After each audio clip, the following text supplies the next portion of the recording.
Welcome to Scene, where the art world meets the real world.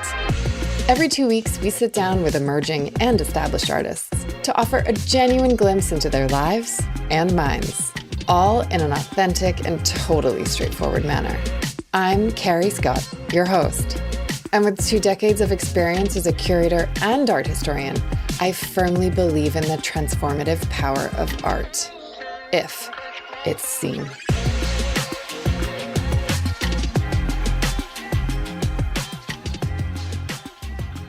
Welcome to the first episode of Behind the Scene. And today we sit down with Chad Scott. No relation to me at all. And in fact, we met in a really wonderful circumstance where no one introduced us. We just got talking and realized that our paths are not similar, but our aims and objectives are.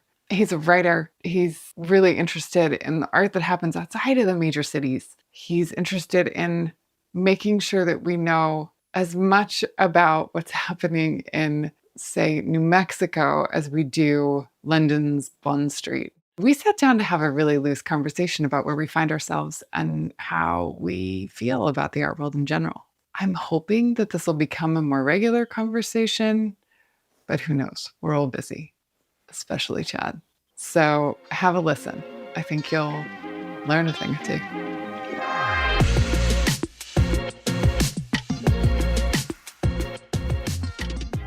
So, welcome to the Scene podcast, Chad Scott, joining us from somewhere in Florida.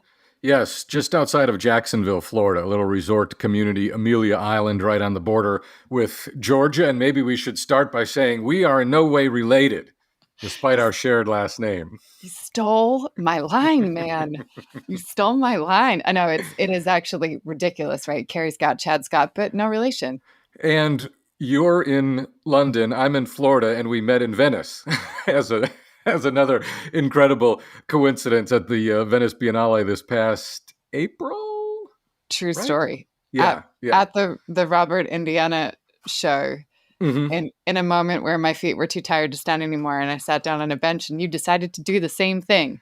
Yes, and we were consoling our feet and nursing champagne, and struck up a conversation, and then had this, some similarities about our perspectives on the art world and how we wanted to engage with it. True, which makes us sound like we're really kind of jet set. But actually, I think you and I are very much in the trenches here. And so, right, let's just first of all, to set the stage for people who don't know who you are, can you just, who are you, Chad Scott? Yeah, absolutely. I am a freelance arts and culture writer with a real emphasis on travel. I write about art people can go see, fairs, festivals, exhibitions, street arts, gallery openings, museum openings. I write for Forbes.com, Western Art Collector magazine. That's art of the U.S. West, like Arizona, Colorado, New Mexico. Native American Art magazine. I have a focus on Native American arts in my writing, and I have my own website. It's the same across all the socials, See Great Art. And I've only been in the art world, big picture art world. I've only been interested in art for a handful of years. I had what is I describe as a professional midlife crisis about the time I turned 40. I was in sports media before, sports talk radio all across the United States, and just lost interest in it. And out of nowhere, with no art history classes, no art ability, didn't have art in my home, art was no part of my life, developed an ongoing passion in art, which brings me here. All right, but you're going to have to, there must have been some art somewhere that made you think, hang on.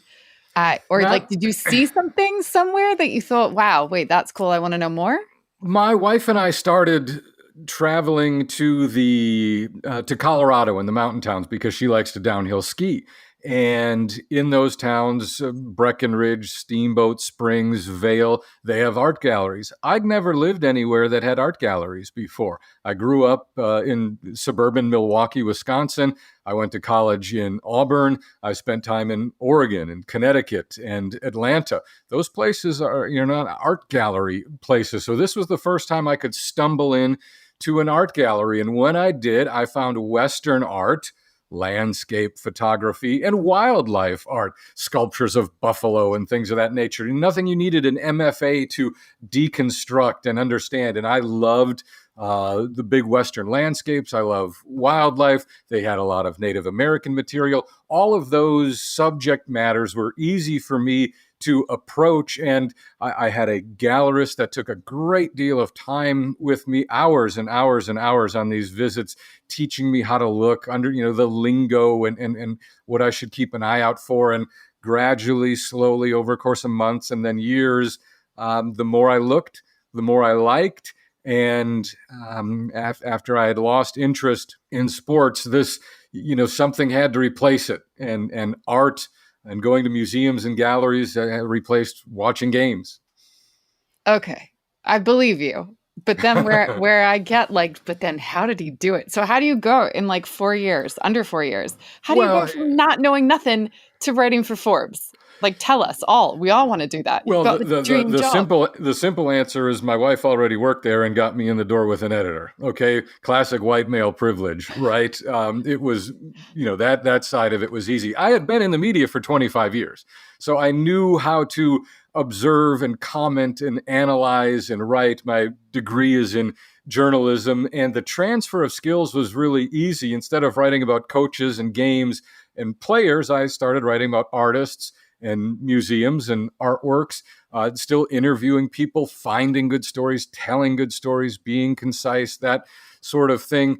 And as far as the education, YouTube, podcasts, when I'd go to rummage sale, I would buy all the cheap old art books like the Time Life Goya and Delacroix and Van Bruegel, and just, self-study. And I continue to self-study to this day. It took me a couple of years, and then by a couple of years, I'd say 2-3 years, as a serious hobby, 2-3 hours a day, on my 50-minute drive into work and back, and then on weekends, and being serious, because I knew, if I wanted to do this, and I think that I did at this time, I had to know more. Okay, so that initial laying a foundation of kind of art historical background. Who are these people? What are the movements? How does this all work? That did take some time, but I cherish my position as kind of an outsider to the art world, someone who is not brought up and indoctrinated in the canon,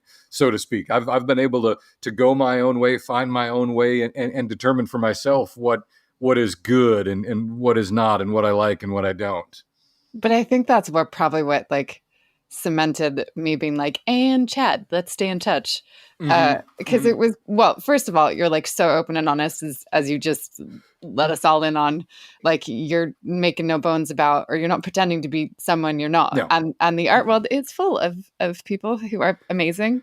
Yeah, I don't consider myself a critic. I don't have the chops for that. And I'm not trying to ding artists. I saw a great quote this weekend. I forget where it was. It's from a jazz critic, commentator, and he said, "I'm an advocate for the music. I'm not a critic." That's what I like to consider myself. I'm an advocate for this art, for these artists, Native American artists in particular, African American artists, female artists, the artists who even I, as an outsider, was able to recognize very quickly had been given the short shrift by the curators and the collectors and the museum people.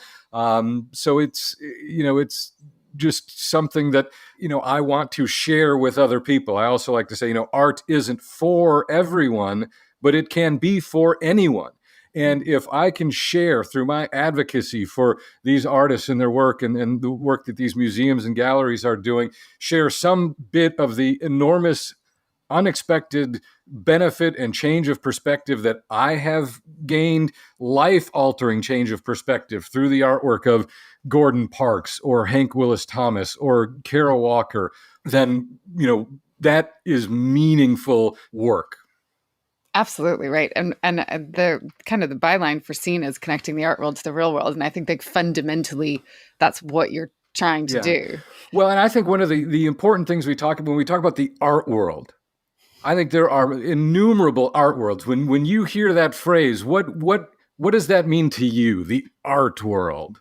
Oh God, right. Well, it's all of it, right? It's the museums, it's the galleries, it's the artists, it's the collectors, it's every piece of that. But I don't think that that's necessarily true when the art world is described in the papers, right? That world, people are talking about the 1% of the 1%. It's like the Gagosians and the Anawaians and Damien. Totally, totally. And that's one of the things that really interested me about working with you, because you have much greater connections to that world. I'm thinking the New York gallery scene, Chelsea, London, Hauser and Wirth, and that secondary market that gets all the attention when a $10 million Warhol is sold at Sotheby's, Christie's, that elite of elite tranche of, the art world that too often becomes a stand-in for all the rest of the art world. All of the artists trying to knock out a living in Indianapolis, Indiana, and the graffiti and street art world that couldn't care less about that world, but is really the most popular art form in the world. The Western art world that I'm more familiar with in places like Jackson Hole, Wyoming, and Santa Fe, New Mexico, the Native American art world. All of these art worlds are equal and viable. Now, not equal maybe from a financial standpoint, and certainly not equal from a publicity standpoint. But I think the art world gets a bad rep by being considered just the art world. If you know what I mean. Like, if you don't belong to this thing unless you're spending 5-6 figures on a painting a handful of times a year, and that's just total bunk. Absolutely. And not accurate, right? Like Mm-hmm. every part of that ecosystem belongs here. And the fact that like the doors are shut, or even that there's not like a term for this, always kills me that like, we say established artists. Those are artists that show in galleries. And then Mm. there's emerging artists, but actually that's like a catch-all for everyone that isn't established. Yeah. But then what about the 99% of producers, of people who are making work, like the people you just cited? We don't even have a word for them. Who are they? The Well, people that don't have galleries. right. I was just at Santa Fe Indian Market, which is in New Mexico every August, has been for 102 years. They've got 1,000 artists there, all Native American. It's the largest indigenous art fair in the world. You've got 1,000 artists making their living that way.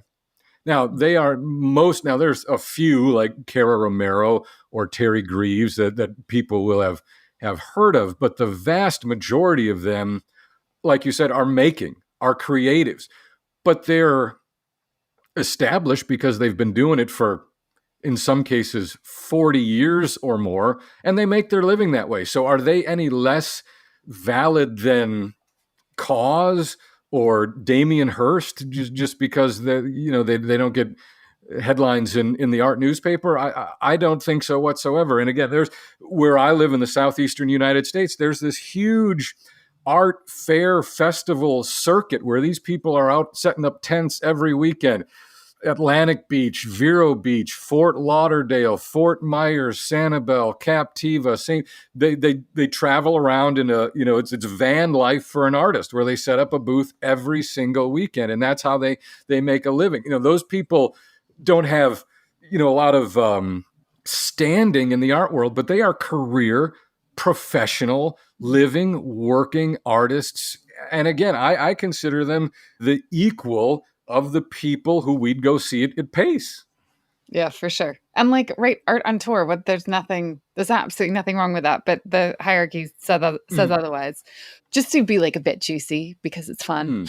mm, mm. How have artists in particular accepted you or spoken to you? Like Yeah, some, this has been the greatest surprise to me of the art world, because in the sports media world, I never attempted to make friends with the athletes or the coaches. There's got to be an arm's length. I don't consider myself a journalist by any stretch of the imagination. Journalists wear flak jackets and bulletproof helmets and are in places like Sudan. I am a reporter. I can report on things and comment on things.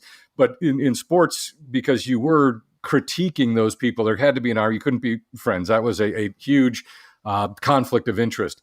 In the art world, because I'm an advocate, it's been just the opposite. The artists uniformly, and I've had, without dropping names, but just to give some kind of perspective here, I've had the good fortune to talk to many of the top contemporary living artists: Mickalene Thomas, Vanessa German, Hank Willis Thomas, Wendy Red Star, Sanford Biggers, Deborah Roberts, on and on and on and on. They could not be nicer, which creates this disconnect, right? Because I think so many people think, again, that the art world is snooty and elitist and is, an attempt to be exclusive and off-putting. So I'm guessing your experience will be similar. The artists are great. So where does this perception that the art world is so snobby and snotty and, not really for, Joe Sixpack, to use an American phrase, where does that come from?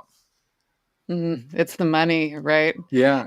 I think it does all boil down to, like, for the way the ecosystem works, there has to be this idea of rarity, right? And so it has to, like, they've built this whole system that's that works in the gallery world. That's like you can't get in, and the work's impossible to buy, and it's only for a few people. And I think maybe that's shifting, right? Well, and I think that's a construct, right? I mean, I think Totally. they do, and that's done on purpose. That is not just like an organic sort of thing. Because I have personally bought artworks for $50 that I love and I have hanging in my house.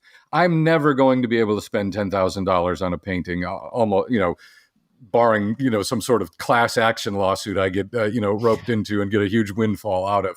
But again, I think there is this feeling, and I've walked into galleries in the smallest towns, and then in Chelsea, and have had that experience in Chelsea where there's a 20-something 100-pound woman in a black turtleneck who will not look up from her desk for the 10 minutes you're in the gallery and even say a word to her, hey, how you doing, whatever. I've also, as I was trying to figure out my place in this world, I worked as a gallerist at a little, fine art gallery here in Amelia Island on weekends. And I'd go do my 9-to-5 sports media job. And then on weekends, because I love talking about art and I just wanted to be around it, I went, oh, hey, how you doing? What's going on? It was mostly like tourists coming in to maybe spend, $2,500 at the most.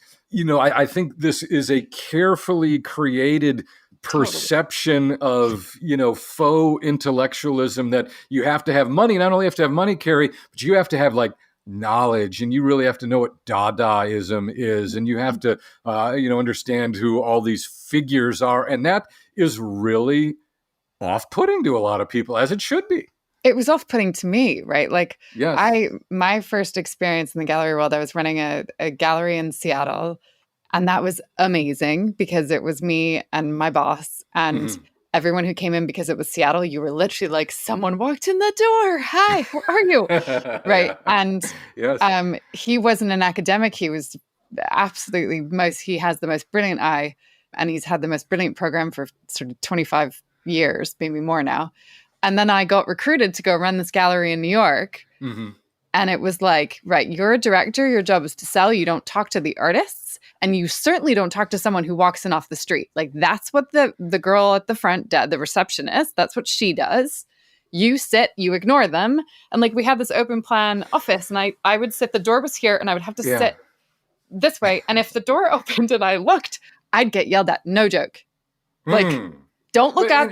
Why should that be? I mean, just because, again, I'm going to go back to my early entry into the art world. It was a gallerist who knew so much more than me. I mean, it was the classic example of when the student is ready, the master will appear. And I didn't buy work from her for years. And the work I did buy was, not paying her mortgage or keeping the lights on in the gallery by any stretch of the imagination.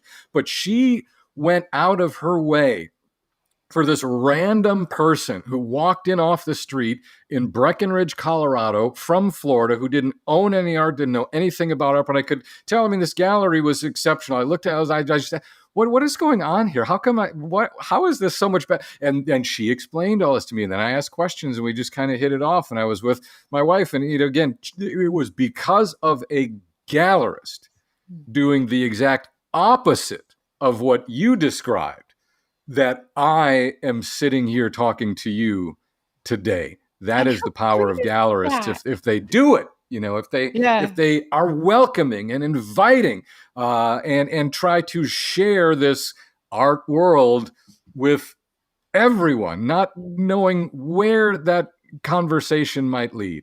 Yeah. And it's definitely changing, but I always think it's the architecture, like the whole architecture of the sort of New York or London galleries are set up to be this austere thing. And you do have amazing directors now who come out and say hi and chat and do all those things. But sometimes then I wonder if they're only doing that because they know they know me. So I'm getting that kind of that privileged, hi, hello, how are you? And I don't know that the Joe Schmo off the street is. Yeah, and as much as we're banging on the gallery world, I think the museum world has shared in some of this too. When you look at these enormous marble granite edifices with the columns, and that is very intimidating to a lot of people, to say nothing of the cost. Art Institute of Chicago now, I think, is $32 adult out of state. So you're going to spend $100 taking a family of four to go look at, Georges Seurat's Sunday on the Grand Jatte. I don't know if you're okay with foul language here, but that's bullshit. I agree. Again, the museums, and I cover the museum world a lot more than the gallery world, finally. And I think 2020 was a huge moment for this with, George Floyd and the pandemic, saying we have got to meet our community where they live. We've got to be more welcoming. And it can't just be, hey, we're here for you. We've got to invite people. This can't be a passive thing. And the more and more art museums I visit, they are taking that approach, almost an approach more like we need to be more like a library where it's free or free oftentimes, and people can come and just hang out and chill, or like a bookstore, and you can just kind of walk around and look at stuff. And their programming is much better, their outreach is much better. Again, they had such a cultural throne position before, where they're way up here and they know everything and they've got all the great art, and they're looking down at people saying, thou shalt not pass, sort of thing. And broadly across America, that has finally changed, where again, museums are trying to get more people in as opposed to keep as many people out as possible. Yeah. Well, I mean, look at the Whitney, right? They've started to do free Fridays, and I think it's the first Sunday of every month or the last or something. I don't know. Look it up. But I was there for one of the first free Fridays in March, I guess, of 2024. Packed.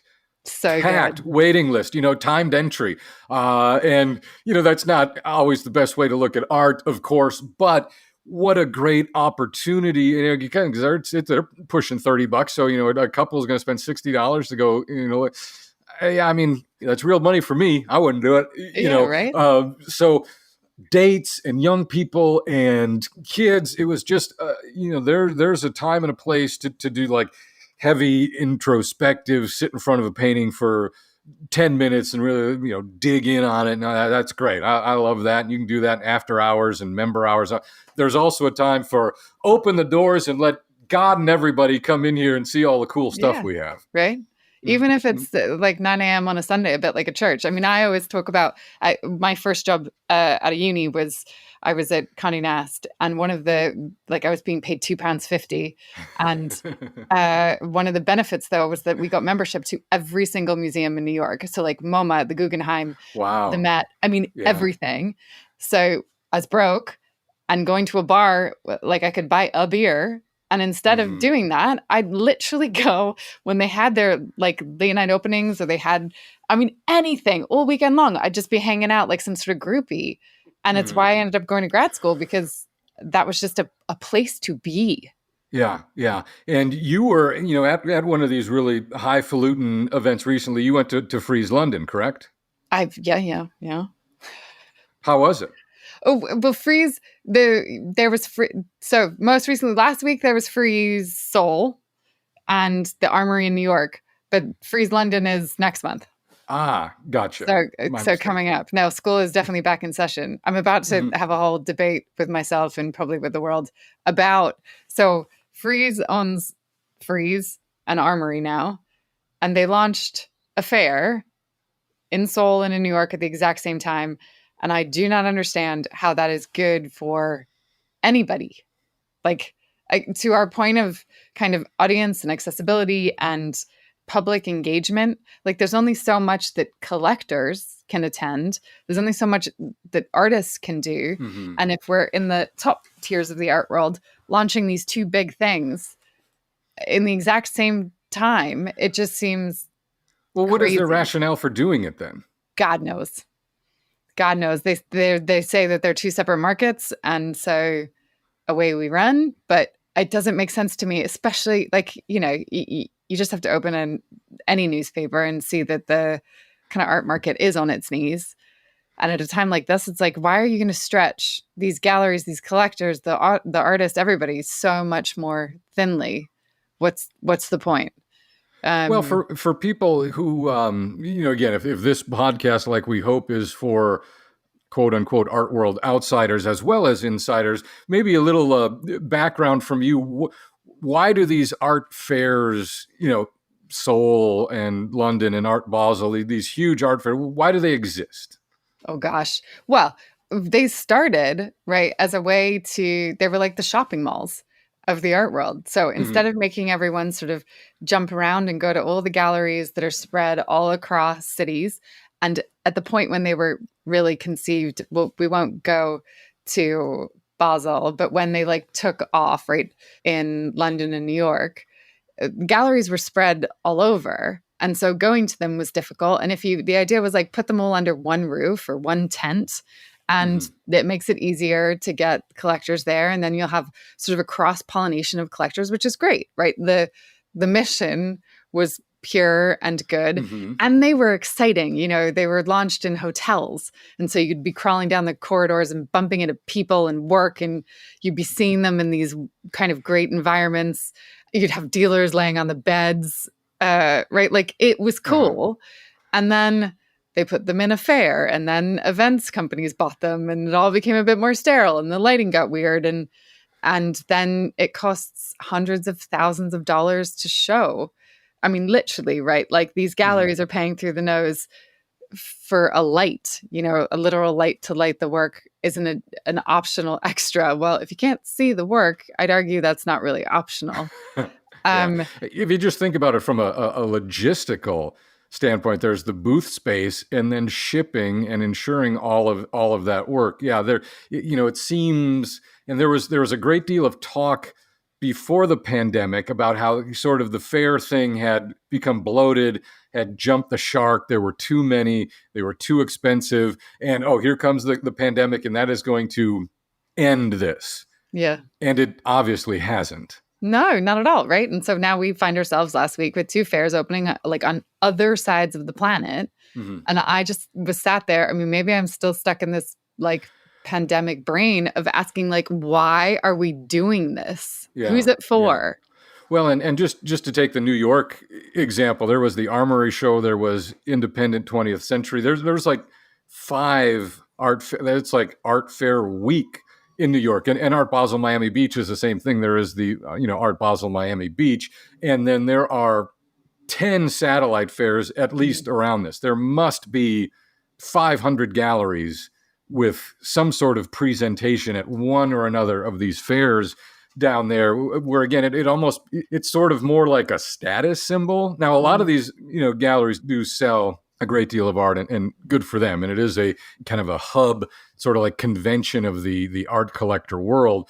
But yeah, I can't imagine from the gallery side the stress and the anxiety and just all of the planning that goes into putting something like that on. Not to promote scene, but I put together like the most comprehensive literal calendar of just the art fair schedule. And so it's a Google Calendar, which right now is closed only to members. And I keep thinking, God, should I just make it public? But it integrates with your Google Calendar. And it honestly, like, you can open up to any, I almost want to do it. Like, you can open up to any given week.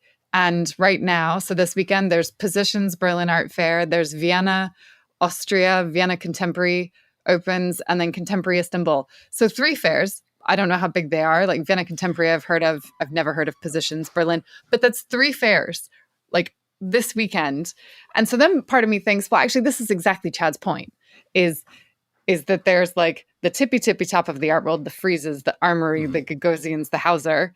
And then there's this whole other world that, you know, the tippy top kind of ignores. And maybe we need to do a better job. Well, and I would say totally ignores, because again, I'll just use, you know, my example of the Western art world. Again, I'm to totally dumb it down, no matter where in the world you might be. This is like cowboy and Indians art, like pictured landscapes of mountains.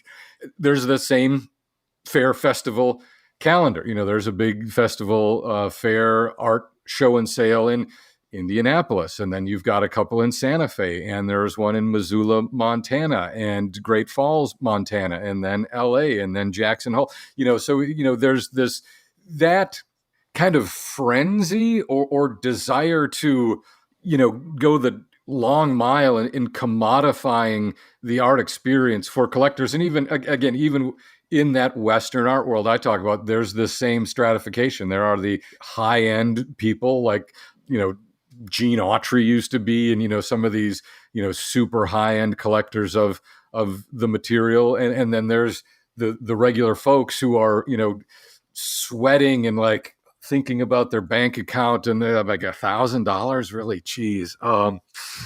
Yeah, I mean, do you do layaway, or, I mean, is that like that a thing? You know, so I think that experience is kind of universal. And so now we're getting, I think, into differences between collectors and collecting and the purchase of art versus just the enjoyment and the seeing of art. That's more on the street art, museum, public art side of things. And those are very different worlds. Yeah, except both need a bit of a, like, fire lit under them, right? Like, we know institution numbers are down, and we know collector numbers are down. So I come back to this thing of like, I feel an impetus or a like desperate need to be like, hang on, everybody, it's great in here. Like, come, a bit like you, like, come look, be part of this world.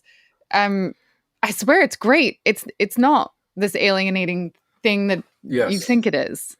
Yes. And I think if, again, we'll use this term, and I think if the art world focused more on filling its funnel, you know, so to speak, there's this, as a salesperson, you're aware of this, like the sales cycle. You've got to have a funnel, and you've got to constantly be priming your pump with new potential business. And the funnel starts big and wide and potential candidates, and you're just kind of throwing stuff at the wall and taking chances, and that's okay. And then, you know, like a funnel, it gets smaller and smaller and smaller until the very bottom, and then you have those people who can spend hundreds of thousands or millions of dollars on a painting, but they're one in a million compared to this person who just might randomly walk into the Met because it's raining on New York the day they're there. And instead of, you know, going to a Yankees game, they're going to go to the Met that day. And what's here? I have no idea. How do I find my way around? You know, but that person should be considered by the art world much more than they are. And in my writing, and another thing that we connected over, I am focused on a general arts audience. Whether that person ever buys a painting or a drawing or a photograph or goes to a rummage sale and gets an old quilt that someone made, you know, I want to share this art world, this art experience, these artists, these creatives who have changed my thinking in so many ways. I want to share that with as wide an audience as possible. And if you think about the artists, are they creating for collectors? Not the good ones. Not the good ones. They're creating, one, because it's just inside them and they've got to get it out. They couldn't imagine doing anything else. But they want to share. They want to share their voice, their experience, their perspective with as many people as possible. Not as few. What can you name one piece recently that has absolutely blown you away, or like an experience or show or something like absolutely stopped you in your tracks and you thought, fuck, I got to write about this? I'm very fortunate in that I get to travel to see art in person about twice a week. So I'll give you from my most recent trip, which was the weekend of September 7th and 8th to Omaha, Nebraska. Now, that's about as far away from the gilded art centers of the world as you can get, but they have a fantastic art museum. They have a fantastic art museum because Omaha has always had a lot of money. It was a railroad hub. It was a cattle hub. Warren Buffett's Berkshire Hathaway is there. Mutual of Omaha is there. Union Pacific. I'm not going to bore you with the It's a details. public institution? Yes. Free admission, public institution. I was there because it has just opened a new Snowheaded designed expansion. And they have a piece called The Indian Congress by Wendy Red Star, who is an Absalica Native American. We would know that as Crow from Montana. She was invited by the Joslin Art Museum, a handful of years ago before the pandemic to do something with them. And the museums do this all the time. They have an artist they want to work with, so they bring them in and talk things over and let them look around town and work. Well, she came up with this idea of recreating the Indian Congress, I believe, of 1898 in North Omaha during the Indian removal reservation period. Again, a lot of this is going to be lost on a lot of people, but there was a giant gathering of Native American people in North Omaha, including Absalica, of which she is a member. So she went deep into these archives and hand cut out all of these pictures of the Native Americans who appeared there from the historical accounts and photos, and she copied them and that sort of thing. She has arranged them hundreds in a sort of gallery stadium setting that is tiered, and the detail. I mean, you look at the faces, and she's tried to connect them all to an individual name, which wasn't always recorded at the time because the white people photographing were like, who cares? They're all Indians. It is a staggering testament to her research, to this incredibly innovative idea, to this piece of history that seems so far removed yet is not. The buzzword around the art world, one of the many that I hate, is immersive. Everything's immersive today, isn't it, Carrie? Yeah. This actually is immersive because you enter this installation and it's set up with bunting and flags as if you're actually going into the Congress Hall. And, again, this is not a piece that anyone was ever going to buy. It was never going to be on view in a booth at Art Basel. It was commissioned for a museum to be seen by the public. And now that the Joslin has reopened following a 2-year closure for construction, it is available to be seen by the public. These faces, individualizing Native American people, not thinking, of them as just them, as this just opaque group, but putting faces and names to these individuals who underwent the most horrific treatment, imaginable. And then again, that would be one. I'd sit here and talk to you until your time on the monthly account runs out. But I'll throw the same question back to you. What is something that you found that dropped your jaw lately, or dropped your jaw lately? No, it's the summer, so I haven't been to see anything in ages. I know I know what's on the list of things to see this week. And I tried last week to get there, but some meetings got in the way. But Hospital Rooms, which is an amazing nonprofit initiative that was started by a sort of duo who they went to visit a friend who had been put into a locked mental ward here in London. And when they got there, they went to visit him. He was obviously not in a very good way, but he was sat in this white room, right? No art on the walls, no nothing on the walls. And flippantly, they sort of say, like, that would be enough to make me go crazy. And that then spawned this, I think that's been going for like maybe 6-7 years now, an initiative to put art in these locked mental's not the right word and I can't think of what it is right now, but these rooms or these places where people who are having real mental health crisis. Yeah. And they've got people like, Julian Opie, who have made site-specific works. Virgil Abloh, before he died, did one. The huge names, but then they also have emerging artists who are doing them. And go ahead.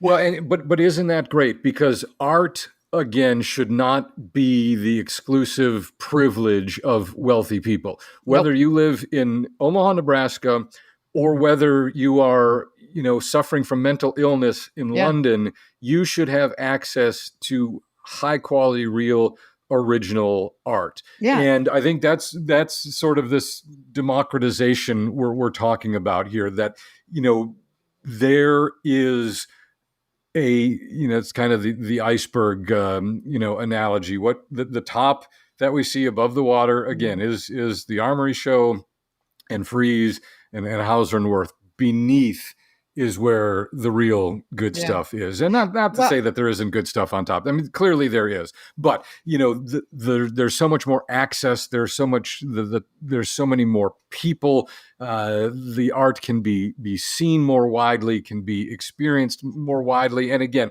the two examples we brought up are not going to get a great deal of attention, except maybe here, because they should.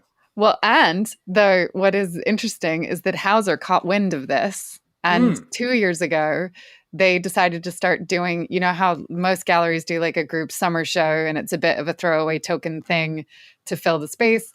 They decided to work and collaborate with hospital rooms to kind of bring the art out of the wards and into a place where the public could learn about this initiative and support it as a charity. So that show is up now. Like I said, it's the third summer running. And so it's got this giant space on Savile Row, which has been taken over by what they're up to. So it is cool. And it's I think a really good example of how Hauser, though they are in that top 1%, they are also very interested in trying to kind of bring art out of the white cube, but that's a conversation for another time. Totally. And those, because of the scale of those galleries and the amount of commerce they do have outsized influence on how they can impact the art world. Artists, audiences, they've got the financial heft to move this, boulder in really meaningful directions, depending on whether or not they choose to. So from that standpoint, from their potential influence based on the amount of money behind them, they really can have a powerful, powerful impact on the art world. Well, if you'll come back, maybe that's what we talk about next time. I would love to. Absolutely. Awesome. All right. On that happy note, until next time. Thanks for listening to this episode of the Scene Podcast. If you liked what you heard, I'd love it if you subscribe wherever you get your podcasts. And if you want to connect with us between episodes, follow us on Instagram at WatchSceneArt. I'm Carrie Scott, and I'll see you next time. Get it?